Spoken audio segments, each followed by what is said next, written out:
Hello everyone, good morning. Today is 18th of June and welcome to the newspaper analysis. So guys, in the today's video, we are going to discuss the entire analysis of the Hindu newspaper along with the background as well as the way forwards that could be there in the issues. Now guys, before starting, I would like to tell you that the PDF, the explainer PDF that I'm going to use here, it is available on my Telegram channel. Fine, you can access the Telegram channel from the link given in the description box. Now, before moving on, first of all, let's see the overview of the entire Hindu newspaper so that we can identify that which type of articles will be important for our exam. Now, so on the first page, here we can see that first anger rages against Agnipath in many of the states. So guys, we have seen already consecutively for 2 days what is this Agnipath scheme, and we have also seen this particular thing that now the people are angry regarding this thing. So guys, first of all, today's newspaper, there are so many of the articles on the same thing only that has come. Fine, so in editorial section also there is a article in this particular line, we'll see. Then after that guys, moving on, plea for intellectual property rights waiver for COVID-19 jabs hit a wall. Okay, so guys, here we can see this particular thing that into the WTO, World Trade Organization, there is a proposal that has been made particularly by the India as well as the South Africa, and the proposal says that the COVID-19 the COVID-19 vaccines that are there, the pharmaceutical companies which have taken the patent, they should open that particular patent so that the other manufacturers can also make the vaccines. Fine, moving on guys, after that here we can see High Court dismisses the plea of the Rajiv case convicts. Now understand, this particular article is important with respect to the role of governor that has now been again emphasized by the Madras High Court. Okay, so we'll be seeing there are some of the constitutional developments associated with that is there. After that guys, moving on, other articles not important for our examination. In the city section, again that Agnipath protest and all these things are going on. Moving on, advertisements etc, you don't need to see. Fine, directly we will be coming to the editorial page after this, and in editorial page, this article, it is talking about the Agnipath's criticism. This article, playing with fire, it is also talking about the Agnipath's criticism. Okay, then so we will be taking a kind of a comprehensive picture that what are the issues that are surrounding it. Then a man's parliament striving for an inclusive India. So this article talks about the gender neutral language that is needed in the parliamentary discourses. We'll see this particular article. After that, bubble in the air. So guys, it is a very generalistic article talking about the cryptocurrency crash that is there. Then moving on, so today we have a ground zero report because today is Saturday. Now guys, this ground zero report basically contains the personal accounts of the people who are in any of a crisis. So here basically, as we see that into the Sri Lanka, the economic crisis is going on. So this particular article is talking about the stories of the different people, that how they are getting suffered. With respect to the UPSC, substance is not there in this article, you don't need to go in deep. After that, moving on, Pakistan may get off the FATF grey list after on-site check. We'll see what this article is talking about. Then the political articles, not important. 54% of income of 8 parties went to BJP, says ADR report, Association of Democratic Reforms. Now guys, the Association of Democratic Reforms is a non-governmental organization which gives the data with respect to the elections, find the whether how many percentage of legislators in the parties are having criminal background and all these kind of things. Now guys, as it is talking about the specific political party, the BJP, fine, you don't need to go too much into that particular thing, because guys, then a kind of a political angle will come here which we don't need. Fine, so specifically data on one political party is not important, but when it is talking about certain data which have some implication on the entire political system, then those data are important. So you need to understand this particular thing very carefully. Then moving on again guys, basically this Agnipath and all these kind of things are going on. Fine, no need to see this particular thing. Fine, at all, please skip this thing. Fine, Covaxin shows robust safety in 2 to 18 age group. Fine, but nothing is important with respect to the examination. Okay, then guys, moving on, landslips and all these things are being talked here. Now here you just guys see here only, Modi to launch maternal nutrition scheme in Gujarat. So guys, basically for the Gujarat specific, the scheme is being launched. The name of the scheme is the Mukhyamantri Matra Shakti Yojana. Mukhyamantri Matra Shakti Yojana. The pregnant as well as the lactating mothers will be given 2 kg of chickpeas, 1 kg of tur dal and 1 kg of edible oil free of cost every month. Fine. No need to go in deep. Why? Because the scheme is specific to only one state, and if it would have been a national level legislation, a national level scheme, we would have seen it into the detail. Fine. So just you can again, I'll tell the name: Mukhyamantri Matra Shakti Yojana. Pregnant and lactating mothers will be given basically these kind of an entitlements. Fine. No need to go too much into the deep. Then guys, after that, moving on the world page. So world page contains the basically developments that are evolving into the world. So here the first article talks about that European Union back Ukraine's European dream. So guys, what is now Ukraine asking for? Ukraine wants to become the member of the European Union. Okay, and the countries, the countries such as the France, Germany, Italy, fine, they have supported that yes, Ukraine should be given the membership of the European Union. So this is just the half a line concept that is there. Okay, after that, moving on, Julian Assange extradition. Fine, Julian Assange, the founder of the WikiLeaks. Okay, his extradition is being talked about. Nothing important with respect to the exam. China gets third aircraft carrier. No need to see this particular thing. Okay, very microscopic thing. No need to see. Business page, RBI is not behind the curve. Okay, so guys, what is this issue all about?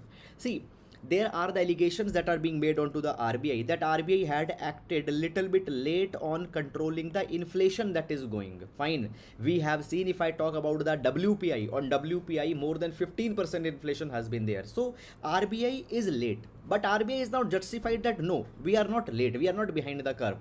We have deliberately acted now, because if earlier we would have acted onto the inflation, it might have created some problems on the growth, which was needed to be taken care of because of the COVID-19 pandemic. So just they have given the justification. Apart from that, nothing is there in this particular article. Now guys, on inflation, yesterday we have taken a very excellent article. Okay, in the Hindu newspaper editorial it came. I had not only talked about the inflation, fine, and the steps taken by the US Federal Reserve, but also we have taken the entire background. So in case if you have not seen the yesterday's article, please go see that thing. Fine. After that guys, moving on. Fine. Nothing is important. RBI unveils document focusing on e-payment, impose ceiling on next season of sugar exports. Nothing is there. Fine. So guys, first of all, I'll again emphasize, please learn the art of identifying the relevant articles. Very important for you. Now guys, let's discuss all these articles one by one in the detail.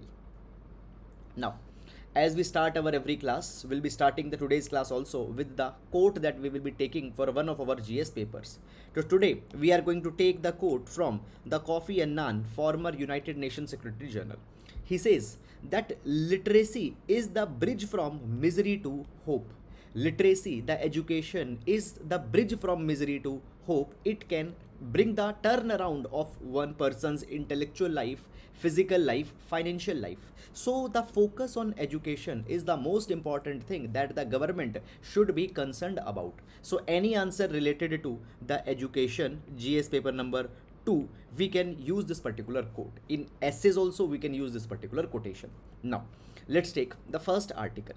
So guys, the first article I have taken from the page number 1, and this particular article will be important for GS paper number 2, constitutional issues. GS paper number 2, constitutional issues. Okay, the powers of governor.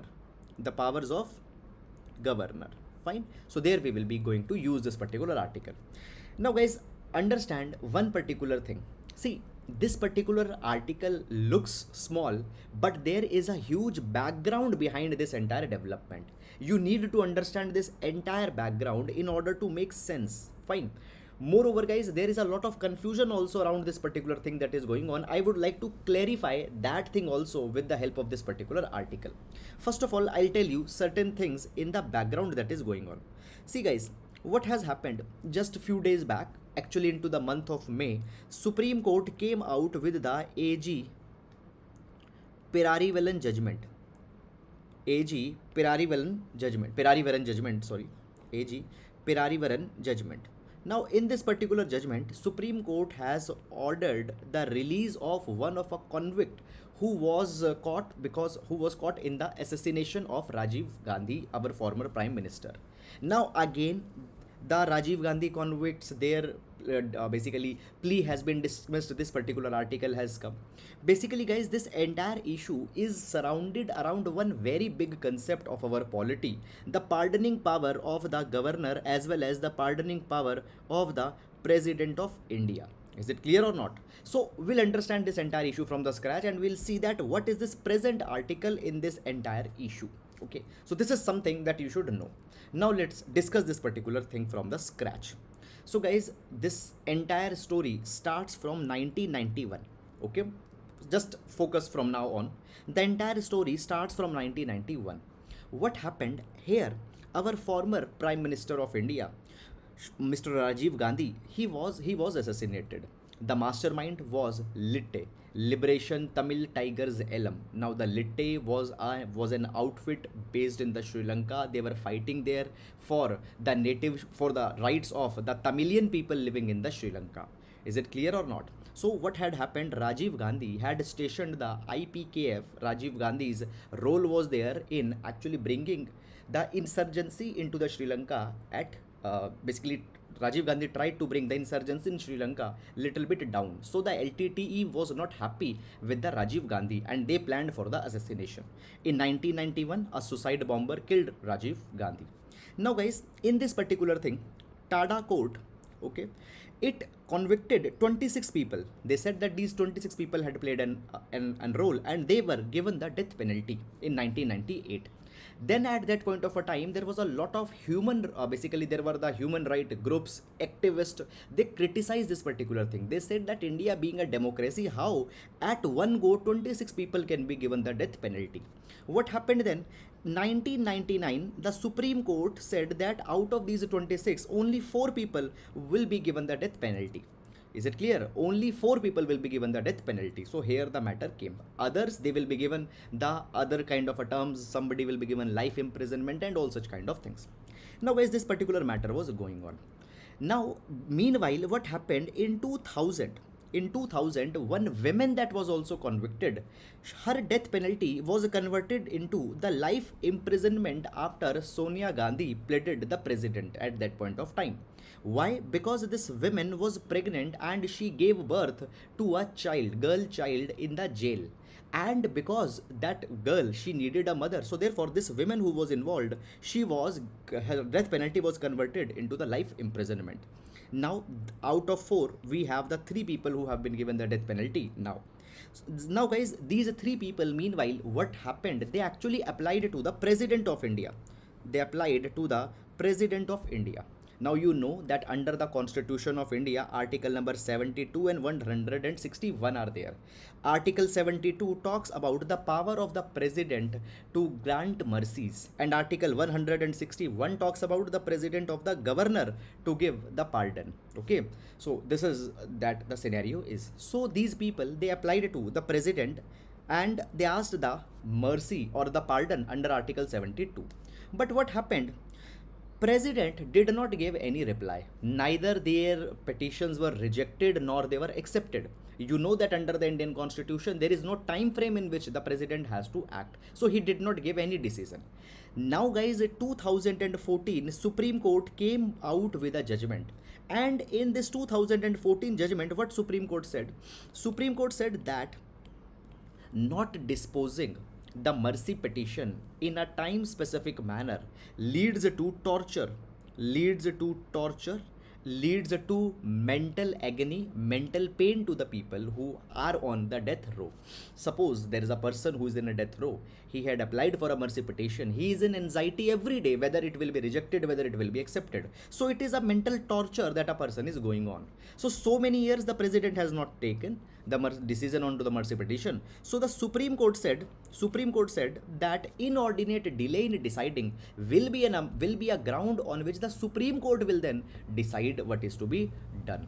So guys, what happened? In 2014, Supreme Court commuted these three people's death sentence into the life imprisonment. Again, I'll explain that the Supreme Court said that now we are going to commute their death penalty into the life imprisonment. This particular thing happened. Now, guys, in 2000, after that, what happened? These people, they applied for the pardon request to the governor. Fine. So these people now in 2014 requested the governor that please give us the pardon. Now, guys, what happened? Meanwhile, the state cabinet in 2018, they advised to the governor that okay, they can be given the pardon. They advised that they can be given the pardon. They were given a recommendation by the state cabinet. Now, guys, understand, when we talk about the role of governor as well as when we talk about the role of president, this is a very, very basic concept into the polity you might have read in your book, that the governor and the president, they have to act on the aid and advice of the council of ministers. So when 2018 the state government is advising the governor that give the give the pardon to these people, the governor should have acted. But guys, till 2022 the governor has not taken any decision in this particular regard. Clear? This is going on. Now in 2022, just last month, what happened? The Supreme Court had given a historic decision in the AG Perarivaran case. Now, what is this AG Perarivaran case? Guys, see, this AG Perarivaran was one of a person who was given the death penalty, and then his basically that he was given the death penalty, and then his death penalty was converted into life imprisonment in 2014. We have already seen here. Now this particular person has made a petition into the Supreme Court that I had applied to the governor. Again, the governor is not deciding that what is to be done. Now, guys, the Supreme Court basically asked the governor that why you have not taken the decision up till now. Governor said that we have actually given the this particular application to the President of India. President will say what I will do, then I will do that particular thing. Supreme Court said to the governor that why you have sent this particular thing to the President when the Council of Ministers have already advised you that give them the mercy. Why you have sent it to the President when the Council of Ministers had already advised you? I told you here na, that in 2018, just focus guys on the screen. I told you here that in 2018, the state government already recommended the governor that we can pardon them. But still governor is sending the application to the President. Why you have done this particular thing? Supreme Court said that it is the violation of article number 161. It's basically the exercise of pardoning governor can dispense as per what the State Council of Ministers is saying. Now, guys, in this AG Perarivaran case, what happened? Supreme Court ordered that the AG Perarivaran is to be released. Is it clear or not? His death penalty was first of all, death penalty was converted in life imprisonment. Then it is said that okay, he had spent enough of time. His release was ordered by the Supreme Court. So this particular matter happened. Now, guys, again, there are other people also who are still in the jail. Now, among them, there is one lady, which I told you that she was given the death penalty, but that death penalty was converted into the life imprisonment after the request by the Sonia Gandhi. Now, this lady had applied to the High Court that okay, I should also be released. Is it clear or not? She said, given this particular logic, that the state government had already given the approval to the governor that she could be released, but still the governor has not taken a decision. Okay, so she should be released. Now, guys, the Madras High Court had given a different kind of a judgment here. What Madras High Court has now come, Madras High Court had said that though the State Council of Ministers has given the permission, but the governor's signature was signed qua non under Article 161. Still, governor has to sign. Until the governor is not going to sign, the Madras High Court cannot order the release. Here, the Madras High Court talked about a Supreme Court judgment of 1980. What was this judgment? Judgment was the Maruram case. In Maruram case, the Supreme Court had said that it was obligatory to obtain the signature of the governor. In this particular case, it was said that if the signature of the governor will not be taken, then the Article 161 will be redundant. It is now said by the Madras High Court that it may be true that the governor of the state is bound by the recommendation of the Council of Ministers, but it would not mean that the formal acceptance as per the constitutional courtesy would not be required. The signature is still required. So guys, understand this particular thing. See, I can understand that you might be finding that okay, there are so many of the dimensionalities that are coming here, but guys, understand, yes, there is so many of the things that are opening here. Supreme Court ordered that one of the convicts should be released. Others, now they are not being released because still the governor's signature is being insisted. Is it clear? So this is, guys, the entire thing that is all about. This is the most simplest explanation of this entire issue that is there. Moreover, guys, this entire issue is present in bits and pieces. Somebody is just talking about assassination, some article is just talking about the conversion of death penalty in life imprisonment, some article is just talking about the AG Pirarivaran case only. So this is the entire consolidated picture of this entire issue. I hope that you have understood it. And now, guys, we'll be moving to the next article. Now, this article talks about a report which has been released by the United Nations Refugee Agency, United Nations High Commissioner for Refugees, UNHCR. Now see, the UNHCR, United Nations High Commissioner for Refugees, it is an organization which deals with the problems pertaining to migrant refugees. Now this particular agency, it has released its global trends report. Number one, guys, on the reports, there are the direct questions that are coming into the prelims.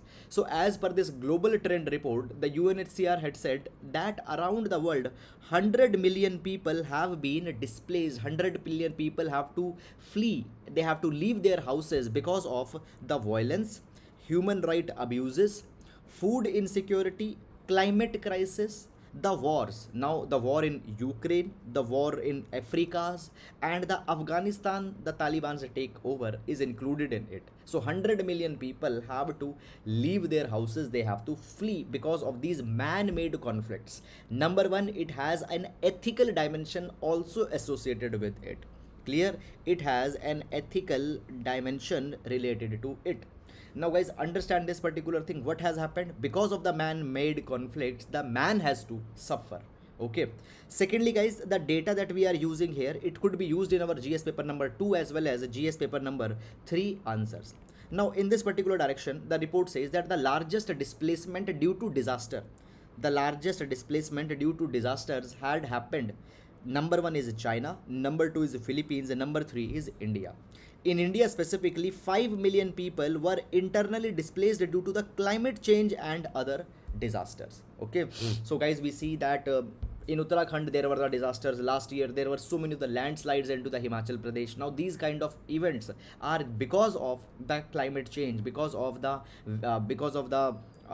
topologies that are being disturbed. Okay, so these disasters are displacing 5 million people in India. You can use it directly into the disaster management GS paper number 3 answers. Now moving to the next article. Okay, so here guys, we have actually clubbed the two articles, playing with the fire and Agnipath, a fire that could singe India. Agnipath, a fire that could singe India. Now these two articles as well as many of other articles, more than half a dozen articles are there into the today's Hindu newspaper, all talking or criticizing this Agnipath scheme that has been announced. Okay, so guys, I know that I have discussed this Agnipath scheme earlier, but let's revise this particular thing again. So what this Agnipath scheme is, you can find that entire picture here in this pictographic. Moreover, you can download this entire PDF from our Telegram channel. So the Agnipath scheme, now the scheme provides that all the future recruitment at the level of soldier in the army, navy and air force will be done under this Agnipath scheme. Not the officers, fine, non-officer positions will be filled through Agnipath scheme. Okay, 46,000 people will be recruited this particular year. Now the people who will be recruited, they need to be in the age group of 17.5 to 21 years. These people will be basically appointed for the 4-year tenure. Fine, they will be serving for 4 years, which includes the 6 months of the basic training that will be given to them. regular training is of 9 to 11 months. They will be given a basic training. It is said that after their 4-year term will be completed, 25% of these soldiers will be called as Agniveers. 25% of the Agniveers will be selected for the regular cadre of another 15 years. So regular service or regular cadre of 15 years, they will be selected. It is also said that now 25% will be regularized, 75% will be given a retirement. Now when they are getting retired, they will also be given a kind of a Seva Nidhi package. Seva Nidhi. In this Seva Nidhi package, nearly 11.7 lakh rupees will be given to them. Skill certificate will be given to them. Understand, no pension is being given to them. Pension or gratuity will not be given to them. So this is something that is being happened. Now guys, basically it is said that what this particular scheme's advantages will be. Fine, salary and pension burden will be reduced. Okay, average age of our defense forces will reduce. We will have younger defense forces. Right now the existing age is 32 years. It will reduce to 24 to 26 years in next 6 to 7 years. Fine. As these people, these soldiers will be retired with the Seva Nidhi package, that money they can use for some business, for nation building activities and all these kind of things that will be there. Now guys, there are the criticisms that have come in this particular scheme. This article is just talking about these criticisms. So actually what are the criticisms? I'll tell you broadly what are they. And beyond that, you don't need to see anything. I am telling again in a very bold letters. Beyond that, don't need to see anything. Why? Because this particular article, this particular issue had become very much politically polarized. Okay. Now, number one criticism is that there is no pilot project to test this particular scheme. Okay, you have not done any pilot project, a small scale exercise that whether this thing will have some impact or some problems. Okay, so this is a kind of a wrong thing. Now the defense forces of a country is a very sensitive apparatus. It is a very sensitive establishment. Bringing such a big reform without a pilot project is not advisable. Second, it said that it will dilute the professionalism, military ethos and the fighting spirit. When you know that you are going to retire in the next 4 years, find that professionalism, that patriotism, that fighting spirit will not come. Then it is said that actually it takes 7 to 8 years to become a fully trained combat ready soldier. Now guys, see, there are many of the operational complexities that is to be learned. Okay, so suppose there's a soldier. Now you see that a plane is flying in the air. Fine, an Indian Air Force's fighter jet is flying in the air. To keep it into the air, there is a lot of other other ground troops that are very much functional. They need to learn a lot of technical skills. Fine. When the ship's operations are concerned, a lot of technical skills are to be learned by the stationed troops, the soldiers. It takes 7 to 8 years. So how that particular skill is going to come? Then it has been said that Agniveers will be risk averse with the bulk looking for a second career.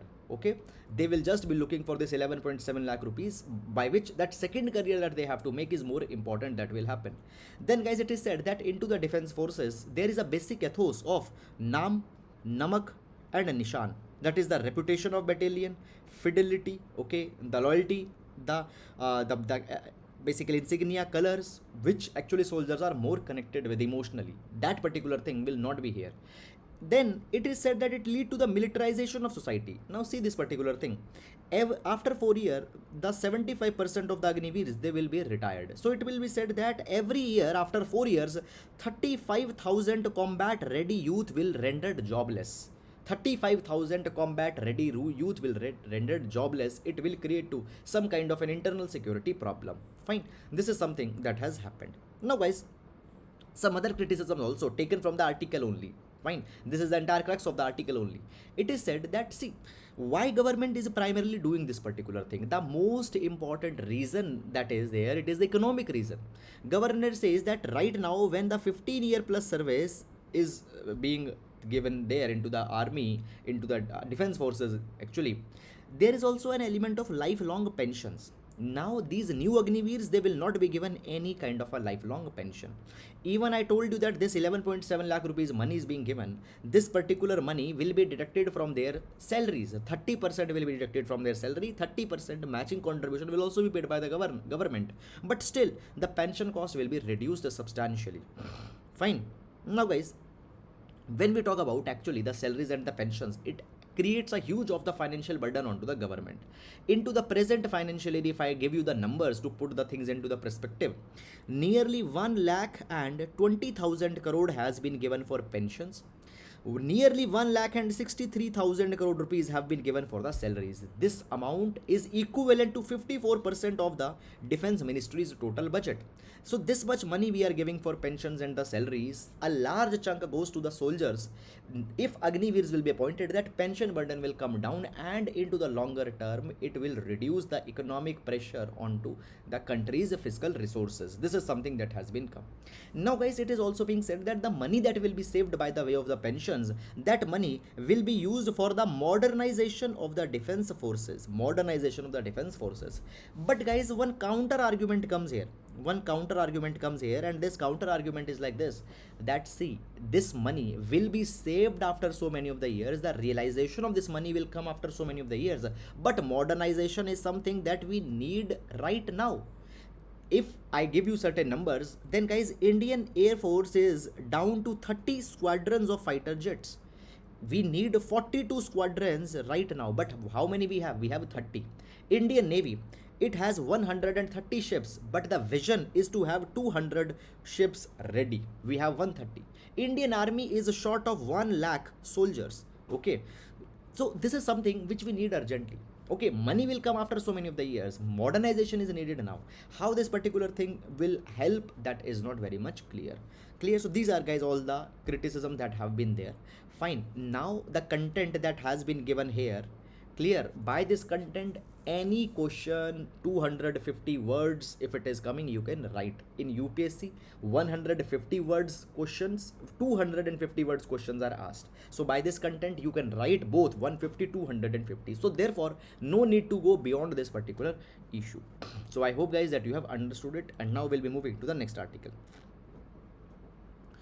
Now this particular article taken from the editorial section, a man's parliament striving for an inclusive India.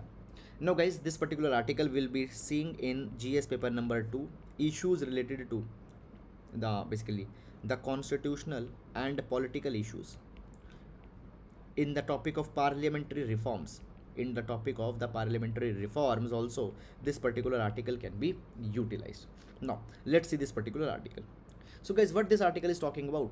Now this article is talking about the women's representation in the parliament. Okay, now understand this particular thing, that when India started its electoral democracy way back in 1951, we were very good, we were doing very much good. In 1952, when we talk about the number of parliamentarians in India with respect to their genders, India was very progressive in 1952. See, at that point of a time, if we talk about the USA, only 1.7% of the total members of the US Congress, they were the women. If we talk about the UK, only 1.1% of the parliamentarians into the UK's parliament, they were women. India at that point of a time have 5.5% of the women representation. So India was progressive way back in 1950s. Clear. Moreover, when we talk about the women, they had played a very important role into the Indian independence. Their role cannot be detached. Fine. Across the profession, across the class, caste, religion, the women participated in Indian independence, and we have actually even respected that particular thing by giving the women equal political rights on par with the men the moment we got independent. But guys, still the women's representation right now is not very much encouraging. Even India had the women prime minister, a women president, but guys, the inclusivity is still a kind of a big dream that is to be achieved. It has not been achieved. Now it says that there are actually the systemic issues in our parliament which alienate women. Still, there are some systemic issues where women are not completely streamlined. This article is talking about one such kind of an issue. This article talks about that actually our parliamentary language, the references that have been given to the parliamentarians, they are not gender neutral. In parliamentary communication, we find that the gender neutral language is not there. It is said that even now the parliamentarians who are into the leadership position, they are called as chairmen, not chairwomen. They are called as chairmen. They are called as party men, not the party women. So this is the absence of gender neutral language. It is said that even into the Rajya Sabha, the rules of procedure, vice president is referred to as ex officio chairman. Why not chairperson? Why not chairwomen? Chairmen. Fine. So this is the lack of the gender neutral language. So guys, this could be one reference in the women related issues that could be put up. Okay. So it says that actually what does it means? It means that the power structure belongs to the men. Power structure is biased towards the men. So this thing is something which we should have taken care about. In the last one decade, government has not even taken any attempt to bring the gender neutral acts. Now it is said that in our constitution, outright the references that have been given, it points to the men. Now article says that it is not the constitution, it is not the criticism of the constitution. Rather, it is the criticism of the union governments that had come in the power since the independence, but nobody addressed this particular thing. We can learn from another countries. So basically, it says that the another democracies, even the mature democracies, who actually gave the right to vote to the women later, but now they have corrected this problem. For example, Canada. Basically, Aboriginal women's, okay, the Canada Aboriginal women's in 1960 they were given the right to vote. Australia in 1962 given the indigenous women the right to vote.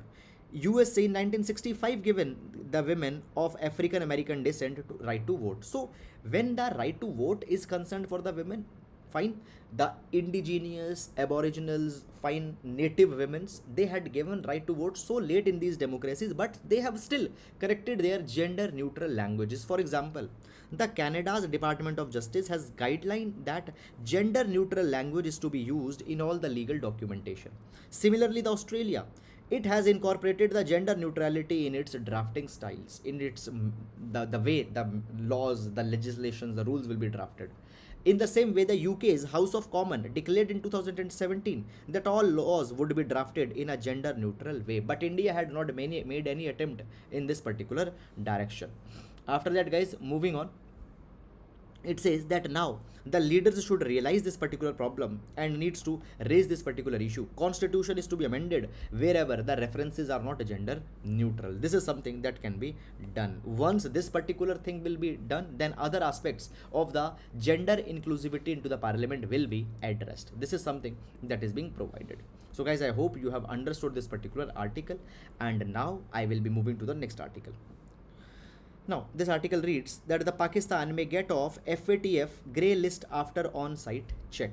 So guys, this particular article will be important in GS paper number 3, issues related to the money laundering as well as terror financing.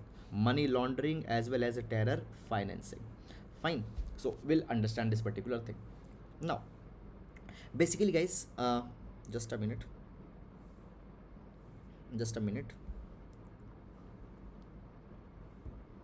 Now, so basically FATF, Financial Action Task Force, it is an organization which is headquartered into the Paris. Now this particular organization has a mandate that it will try to control the act of money laundering. Now guys, what is money laundering? Money laundering is a phenomena by which the dirty money is actually converted into the clean or the legitimate money. What is the dirty money? Dirty money is that which has been earned by illegal ways. For example, the extortion money, the drug money, the money because of such illegal activities, that is a dirty money. This money will be converted as clean money. It will be shown that the money actually has been earned by some legitimate business. This process of converting the dirty money in clean money is money laundering.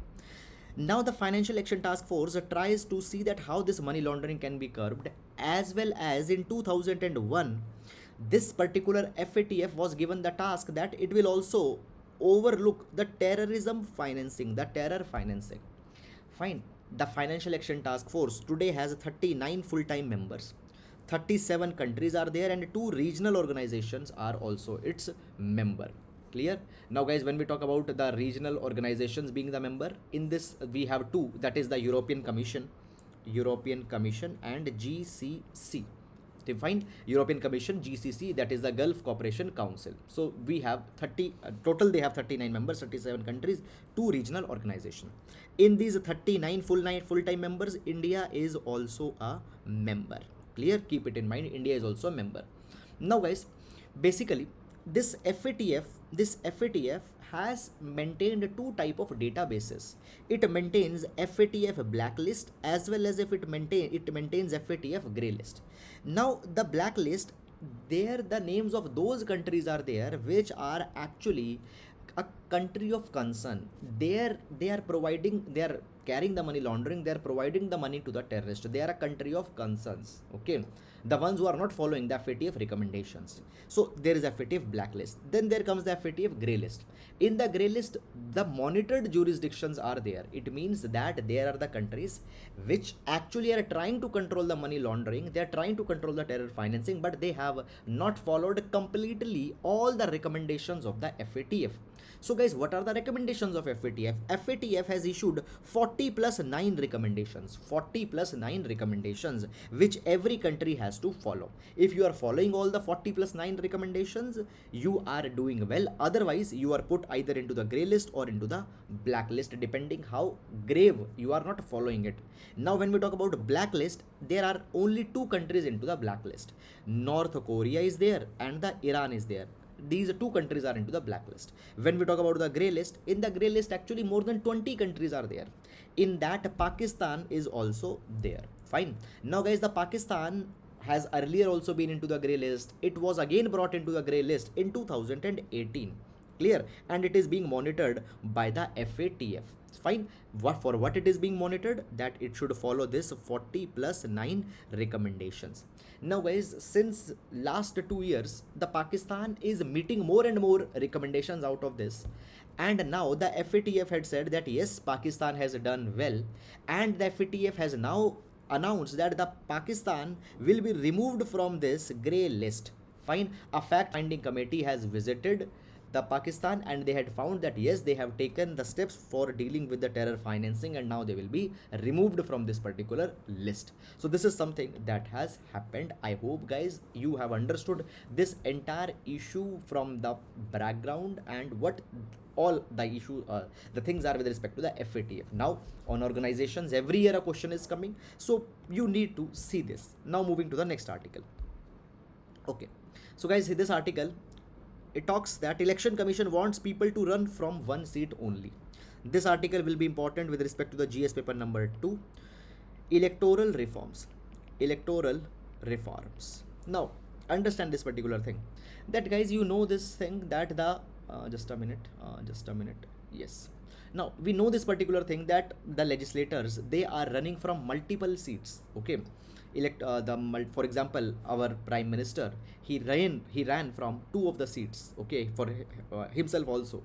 Now guys, when we talk about the election laws in India, the most important election laws in India are 2: Representation of People Act 1950 and Representation of People Act 1951.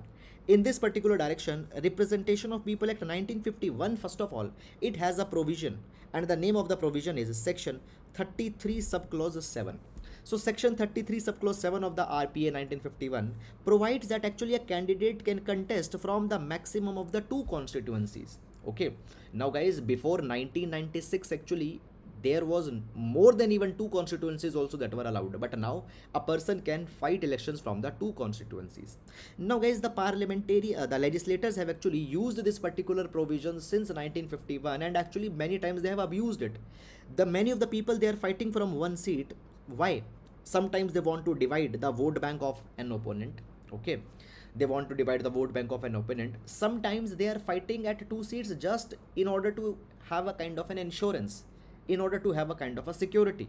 Sometimes they are fighting from 2 seats in order to just project the party's power across the country. Okay, just to create a ripple effect in the region. Fine, we use a word bhokal. So bhokal banane ke liye they are fighting from 2 of the seats.